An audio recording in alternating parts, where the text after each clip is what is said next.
नमस्कार, आप देख रहे हैं जोहार झारखंड। मैं हूं आपके साथ विभा उपाध्याय। झारखंड विधानसभा चुनाव के लिए एनडीए में सीट शेयरिंग फाइनल हो चुका है।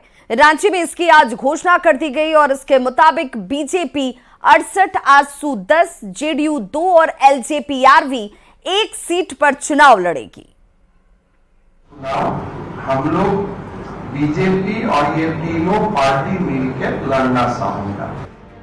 झारखंड में चुनाव की तारीखों के ऐलान के बाद बीजेपी ने अपने सहयोगी दलों के साथ सीटों का बंटवारा तय कर लिया है। बीजेपी के चुनाव प्रभारी शिवराज सिंह चौहान और सह प्रभारी हेमंत बिस्वा शर्मा ने रांची में मीडिया को इस बात की जानकारी दी। बीजेपी 68 सीट पर चुनाव लड़ेगी। आजसू के खाते में 10 सीटें गई हैं, जबकि जेडीयू के हिस्से 2 सीट और एलजेपी आरवी को 1 सीट मिली है। कि ये चुनाव हम प्रधानमंत्री नरेंद्र मोदी जी की नेतृत्व में एज ए एनडीए लड़ना चाहूंगा। सीट शेयरिंग फाइनल हो चुका है। अब बीजेपी जल्द ही अपने उम्मीदवारों के नाम का ऐलान भी कर देगी। वैसे बीजेपी के बाद एनडीए में सबसे ज्यादा 10 सीटें आजसू को मिली हैं। सुदेश महतो की पार्टी आजसू के खाते में जो सीटें गई हैं वो हैं सिल्ली, जुगसलाई, गोमिया, रामगढ़, लोहरदगा, पाकुड़, मांडू, ईचागढ़, डुमरी और मनोहरपुर सीट। तो वहीं जेडीयू को जमशेदपुर पश्चिम और तमाड़ सीट मिली है, जहां से सरयू राय और राजा पीटर के लड़ने की उम्मीद है। चतरा सीट चिराग की पार्टी एलजेपी आरवी के खाते में गई है। सत्ता पर कौन काबिज होगा केवल इसका चुनाव नहीं है, ये झारखंड की अस्मिता बचाने का चुनाव है। झारखंड चुनाव पर पूरे देश की नजर है। एक ओर इंडिया गठबंधन एक बार फिर सत्ता में वापसी की फिराक में है, तो दूसरी ओर बीजेपी अपनी सहयोगियों के साथ झारखंड में एक बार फिर सरकार बनाने के लिए कमर कस चुकी है। न्यूज़ 18 के लिए रांची से निरंजन के साथ ब्यूरो रिपोर्ट। तो झारखंड विधानसभा का चुनाव एनडीए प्रधानमंत्री नरेंद्र मोदी के चेहरे पर लड़ने जा रहा है और यह कहना है एनडीए के घटक दल आजसू अध्यक्ष सुदेश महतो का। एनडीए में सीट शेयरिंग के बाद न्यूज़ 18 से एक्सक्लूसिव बातचीत में सुदेश महतो ने कहा कि पार्टी 10 सीटों पर चुनाव लड़ेगी। टुंडी विधानसभा सीट पर सुदेश महतो के खुद उतरने के सवाल पर उन्होंने कहा कि सीट पर अभी बातचीत जारी है। हालांकि बीजेपी की ओर से सीट शेयरिंग का फॉर्मूला साफ कर दिया गया है और कुछ हमारे बातचीत के हिस्से में कुछ चीजें हैं। एनडीए फोल्डर्स ये पूरी चीजों पर ध्यान रखेगा कि परिस्थिति जो बनेगी या परिस्थिति आने वाली होगी, सामने का जो चुनौती होगा, उस पर ध्यान रखते हुए भी कई सीटों पर हम लोग निर्णय लेंगे।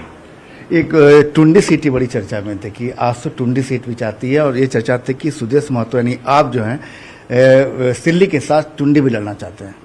देखो, टुंडी पर हम लोग पहले भी टुंडी हम लोग चुनाव लड़े हैं, चुनाव जीते हैं, हमारा पार्लियामेंट एरिया के हिस्से में है, इसलिए ये सीट चर्चा में है। तो बाद में भी चर्चा में रहेगा ये सीट। आदरणीय प्रधानमंत्री जी के को सामने रखकर ही चुनाव लड़ा जाएगा, ये हम दोनों ने स्वीकार किया है। और उसी तो झारखंड में एनडीए ने सीट शेयरिंग कर ली, संख्या सामने आ गई। जेडीयू के खाते में 2 सीटें गई हैं। 1 सीट जमशेदपुर पश्चिमी है, जहां से पूर्व मंत्री सरयू राय चुनाव लड़ेंगे।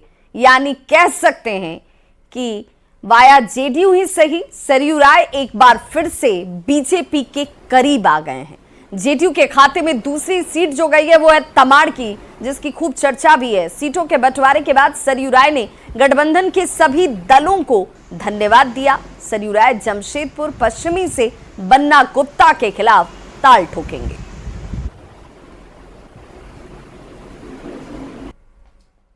मैं तो पूर्वी से चुनाव लड़ना चाह रहा था, और एनडीए गठबंधन ने पश्चिम सीट मेरे लिए तय किया है, तो मैं चुनाव लड़ूंगा और शिद्दत के साथ लड़ूंगा।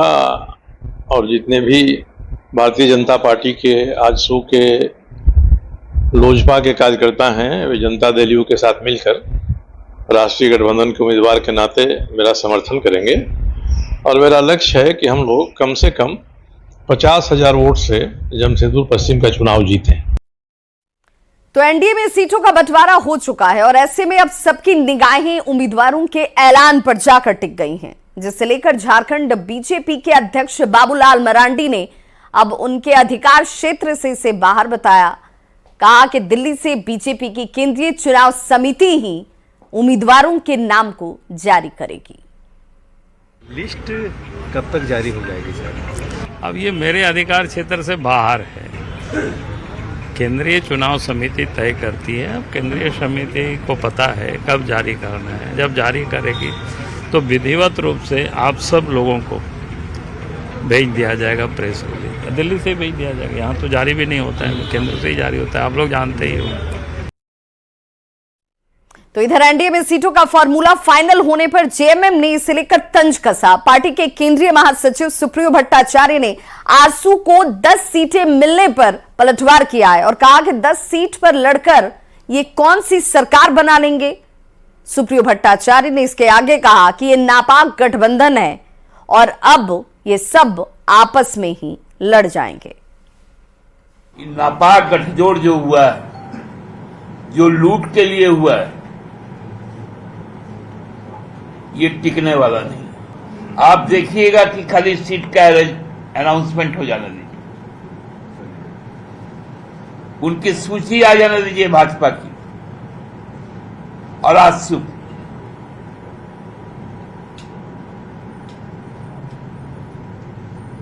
हर कर्म करेंगे लोग, आपस में ही लड़ भिड़ जाएंगे। तो एक तरफ एनडीए में सीटों का बंटवारा हो चुका है, लेकिन जेएमएम और कांग्रेस में अब भी फॉर्मूले पर मंथन ही जारी है। इस बीच इंडी गठबंधन के घटक दलों में नेताओं की धड़कनें जरूर तेज होती नजर आ रही हैं। सीटों के साथ साथ कांग्रेस में अभी पहली लिस्ट के लिए भी कम से कम 2 दिन और इंतजार करना होगा। इंडी गठबंधन में कब बनेगी बात?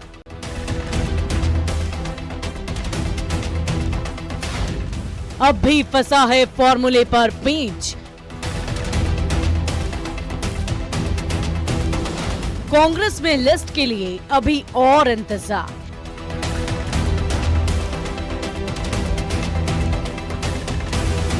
पहले चरण के लिए नामांकन का दौर शुरू हो गया है। एनडीए में सीटों का फॉर्मूला सबके सामने आ चुका है, लेकिन सत्ताधारी इंडी गठबंधन में अब भी तस्वीर साफ नहीं है। हालांकि दावा जरूर किया जा रहा है कि कहीं कोई जिच नहीं। हमारा शायद आज लास्ट राउंड टॉक्स है, ऑलरेडी 2-3 राउंड हमारी हुई बैठ के, और उसमें हमारे कंसर्न 1-2 लोग जाएंगे, शायद प्रेसिडेंट और सीएलपी लीडर, और अगर कुछ 19-20 रहा हो फुल स्टाफ कामा वो दूर करेंगे ताकि ऑथोराइज करेंगे पार्टी को। कोई बहुत ज्यादा है नहीं, सिटिंग एमएलए जो है वो, उसके बाद जितने बचे हुए सीट है तो 50 के बाद 30 सीट बचता है, 30-31 सीट बचता है, उसी पे बात करना है। गठबंधन में सीटें उलझ नहीं रही, ऐसे में टिकट को लेकर नेताओं की टेंशन बढ़ती जा रही है। वैसे रांची में कांग्रेस प्रदेश कमेटी की बैठक के बाद प्रभारी गुलाम अहमद मीर ने साफ कर दिया है कि कांग्रेस की पहली लिस्ट 20 अक्टूबर को शाम तक आ सकती है। कल का दिन छोड़ के सीईसी में जहां फाइनल डिसीजन होता है, हमारी कोशिश है हमारे कैंडिडेट्स का ऐलान जितना जल्दी हो सके लिंगरान ना हो। तो मेरे ख्याल से 20 तारीख शाम तक हम अपना पहला लॉट अनाउंस करने के काबिल होंगे। जिस तरह से कुछ टास्क दिया गया जिसको हम नहीं बताएंगे आपको, तो हमको लगता है कि जो भी होगा अच्छा होगा और बहुत जल्द सूची भी जारी कर दी जाएगी। तो इंडी गठबंधन में सीटों के बंटवारे पर सबकी नजर है। वैसे अब तक के संभावित फॉर्मूले के अनुसार जेएमएम और कांग्रेस के बीच ही सीटों का बंटवारा होना है और उसके बाद जेएमएम को अपने कोटे से माले को सेट करना है, कांग्रेस को अपने कोटे से आरजेडी को सीट देनी है। रांची से अविनाश कुमार के साथ ब्यूरो रिपोर्ट, न्यूज़ 18। चुनावी मौसम में दल बदल का दौर भी अब तेज हो गया है। एनडीए गठबंधन के 2 बड़े नेताओं ने आज जेएमएम का दामन थाम लिया। खुद मुख्यमंत्री हेमंत सोरेन ने केदार हाजरा और फिर उमाकांत रजक को जेएमएम की सदस्यता दिलाई। इस मौके पर दोनों नेताओं के समर्थक भी जेएमएम में शामिल हुए। केदार हाजरा जमुआ से बीजेपी के मौजूदा विधायक हैं, जबकि उमाकांत रजक चंदन क्यारी से आजसू के सीनियर लीडर हैं। जेएमएम में शामिल होने के बाद उमाकांत रजक ने कहा कि चुनावी समर में उनकी घर वापसी हुई है, तो सीएम हेमंत सोरेन ने कहा कि बीजेपी जितनी भी साजिश कर ले, हम लोग ना तो झुकेंगे ना टूटेंगे। चुनावी महासमर में हम पूरा अपना घर में वापसी हुए हैं और ये बीजेपी का जो वार है, इस बार को हम सब लोग मिलकर रोकने का काम करेंगे और पूरा हेमंत सोरेन जी को झारखंड प्रदेश के मुख्यमंत्री बनाने का काम करेंगे। हम लोग जेल से नहीं डरते हैं और ये जो भारतीय जनता पार्टी का झारखंड प्रदेश के अंदर जो षड्यंत्र चल रहा है, इस षड्यंत्र को भी हम लोग तोड़ने का काम करेंगे। झारखंड के लोग ना कभी डरे हैं ना कभी झुके हैं। हम टूट सकते हैं लेकिन झुक नहीं सकते। और आज इसी कड़ी में हमारे दो भाई हमारे इस राजनीतिक ताकत का एक और हिस्सा बनने का, उसमें बढ़ाने का हिस्सा का काम में जुटेंगे और निश्चित रूप से आने वाला समय में जो यहाँ पूंजीपतियों का जो एक गिद्ध नजर है, उस गिद्ध नजर से झारखंड वासियों को बचाने का काम किया जाएगा। तो जमुआ से बीजेपी विधायक केदार हाजरा के जेएमएम में जाने पर बाबूलाल मरांडी ने तंज भरे लहजे में उन्हें शुभकामनाएं दी और कहा कि चुनाव के मौसम में थोड़ा बहुत पाला बदलना बहुत आम सी बात है और ये सभी दलों के साथ होता है।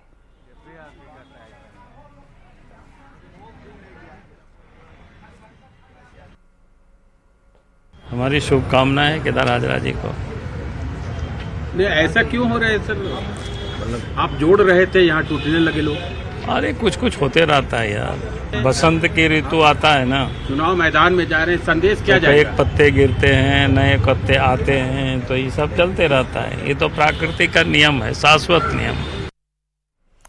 और एआईसीसी मैनिफेस्टो कमेटी के कोऑर्डिनेटर अमिताभ दुबे को झारखंड मैनिफेस्टो कमेटी ने घोषणा पत्र का ड्राफ्ट सौंप दिया है। झारखंड कांग्रेस प्रदेश कार्यालय में कमेटी के अध्यक्ष बंधु तिर्की ने घोषणा पत्र का ड्राफ्ट सौंपा। इस दौरान अमिताभ दुबे ने कहा कि बजट के अनुसार ही कांग्रेस का चुनावी घोषणा पत्र तैयार किया जाएगा। राज्य के तैयार किए गए घोषणा पत्र के ड्राफ्ट पर कांग्रेस के आला नेता समीक्षा करेंगे। कैसे कैसे काम करना है। हमारा लक्ष्य है कि जो भी झारखंड प्रदेश का मैनिफेस्टो हो उसे हम अपने शीर्ष नेतृत्व को दें, उनको उनके सामने रखें। उनकी जो भी उनके सुझाव हैं, जो भी खड़गे जी उचित माने, उनसे हम सलाह करके उनके हम सारे सजेशंस लेके फाइनल करेंगे। तो इंडी गठबंधन में आरजेडी भी अब सीटों पर दावेदारी कर रहा है और ऐसे में तेजस्वी यादव रांची में पहुंचे हुए हैं, जहां वे गठबंधन के बड़े नेताओं के साथ बातचीत कर सीटों के फॉर्मूले को फाइनल करने वाले हैं। आरजेडी के नेताओं का कहना है कि जल्द ही सीटों का बंटवारा भी हो जाएगा।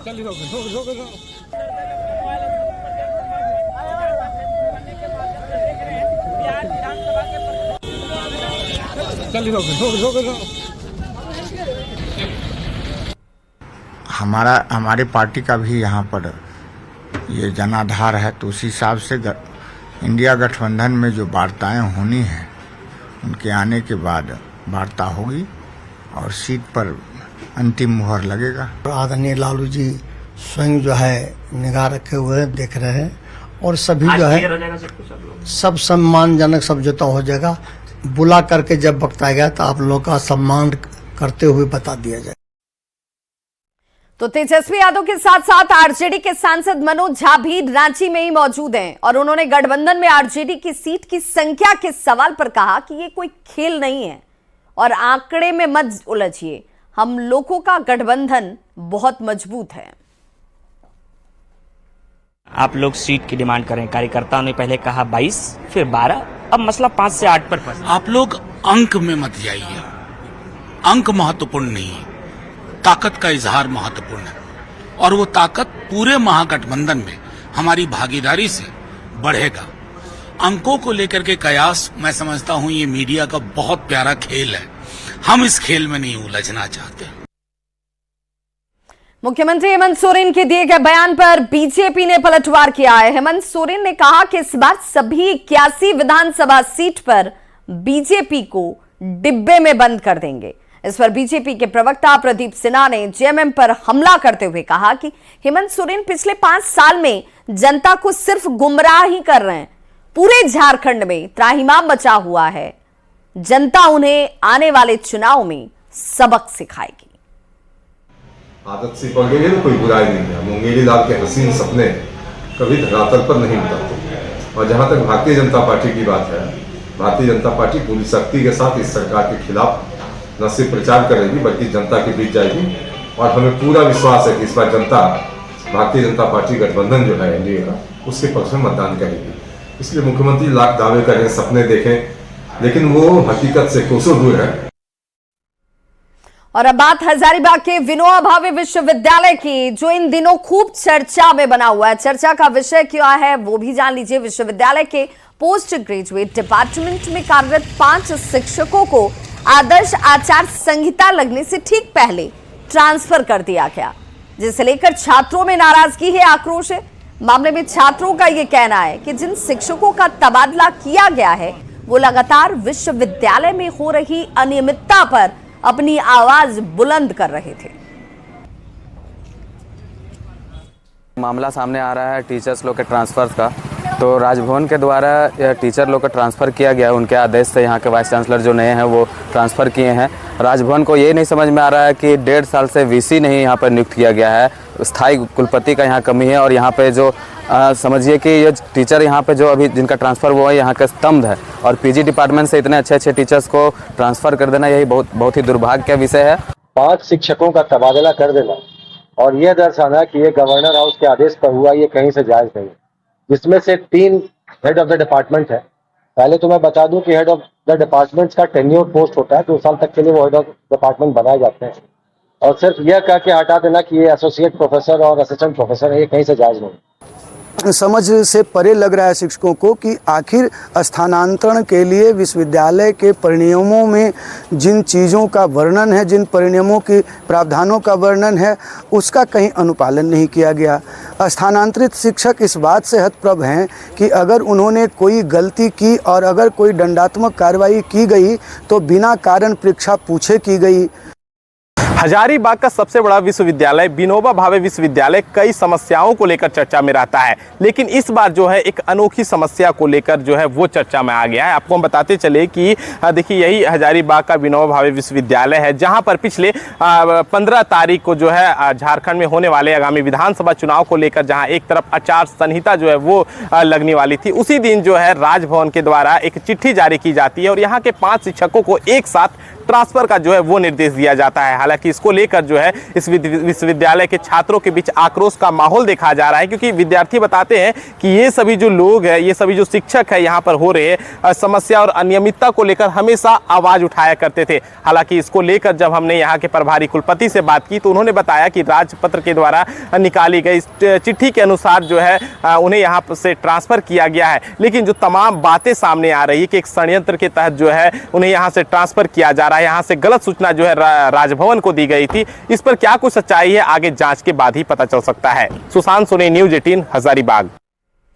तो झारखंड में विधानसभा के चुनावी ऐलान के साथ ही हर घर नल जल योजना भी चर्चा में है। करीब 5,000 करोड़ की इस योजना में भ्रष्टाचार के आरोप लगे तो मामला झारखंड हाईकोर्ट तक पहुंचा, जिसके बाद विभागीय मंत्री मिथिलेश ठाकुर के करीबियों के ठिकानों पर ईडी की दबिश भी बढ़ी। जानिए हर घर जल पहुंचाने की योजना में करप्शन की इनसाइड स्टोरी।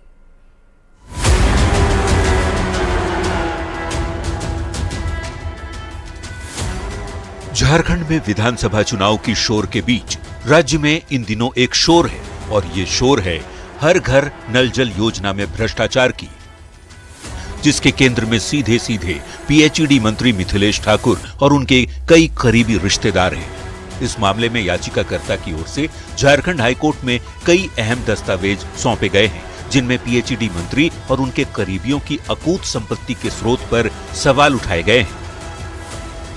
मैंने माननीय मंत्री मिथिलेश ठाकुर जी हैं, उनके भाई विनय कुमार ठाकुर हैं, नितेश सिंह जो कि उनके काफी करीबी माने जाते हैं। एक टाइम में ये मुखिया हुआ करते थे, इनका एफिडेविट है, जब ये मुखिया हुआ करते थे तो इन्होंने 2 लाख का एफिडेविट दिया था, और आज के समय में ये 50 करोड़ से ज्यादा के मालिक हैं। कैसे?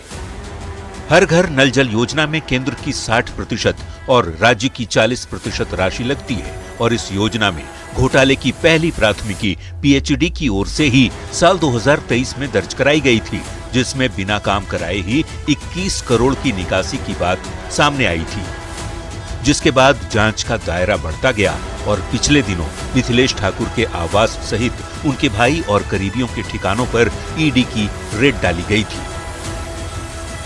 मैंने माननीय न्यायालय के समक्ष करीब 50 से ज्यादा डीड, चाहे वो प्लांट के हो, चाहे वो लैंड के हो, चाहे वो इंडस्ट्री के हो, चाहे वो हर तरह से मैंने दिया है, और वो कहीं ना कहीं से इन चारों से लिंक्ड है।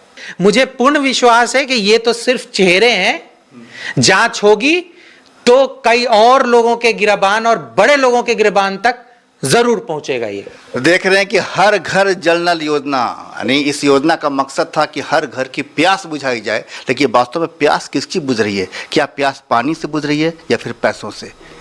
संजय कुमार सिन्हा, न्यूज 18 रांची। तो इस बुलेटिन में बस इतना ही, लेकिन न्यूज 18 बिहार झारखंड पर खबरों का सिलसिला